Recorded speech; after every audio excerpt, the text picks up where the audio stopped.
Richard III. Malevolent, dangerous, deformed, the traditional withered left side, the crook-back, would like to become King Richard III.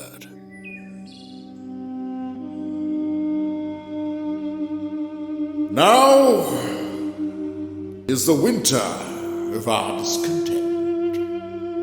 May glorious summer by the son of York, and all the clouds that lowered upon our house in the deep bosom of the ocean buried. Now are our brows bound with victorious wreaths, our bruised arms hung up for monuments, our stern ailerons changed to merry meetings, our dreadful marshes to delightful measures. Grim-visaged war had smoothed his wrinkled front. And now, instead of mounting barbed steeds to fright the souls of fearful adversaries, he capers nimbly in a lady's chamber to the lascivious pleasings of a lute.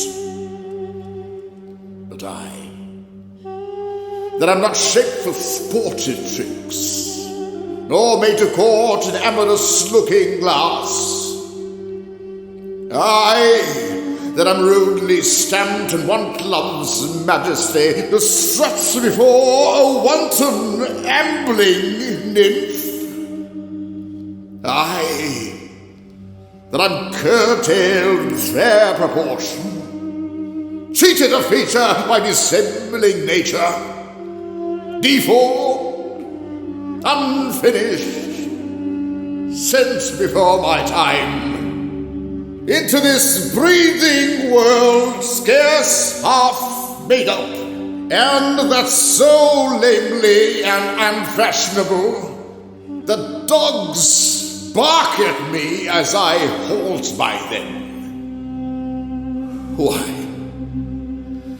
love forswore me in my mother's womb,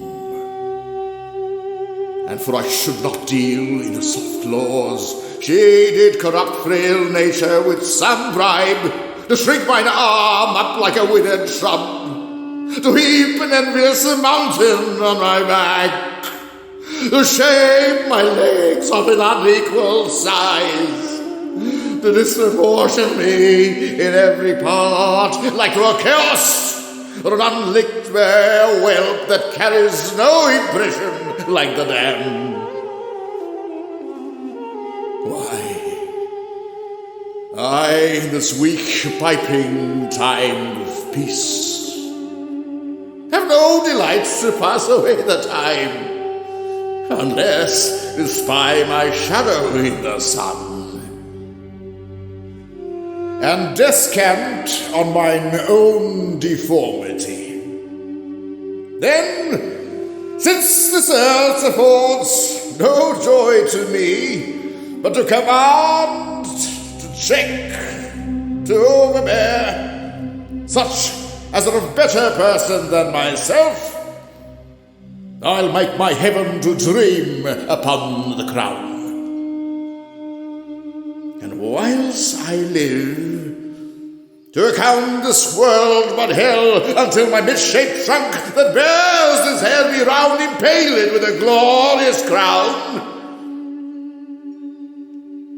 And yet I know not how to get the crown. Many lives stand between me and home, and I, like one lost in a thorny wood that rents the thorns and is rent with the thorns, seeking a way, straying from the way, not knowing how to find the open air, but toiling desperately to find it out, torment myself to catch the English crown, and from that torment I will free myself, or hew my way out with a bloody axe.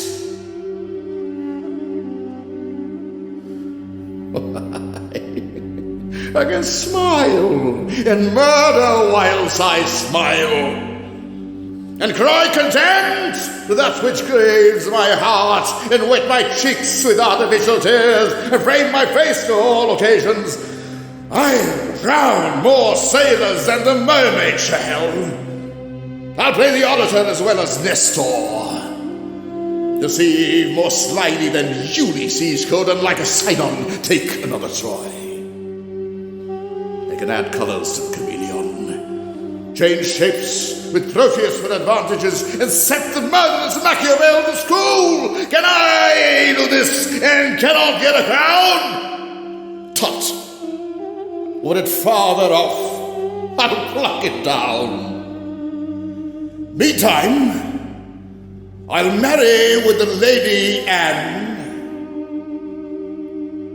but I will not give her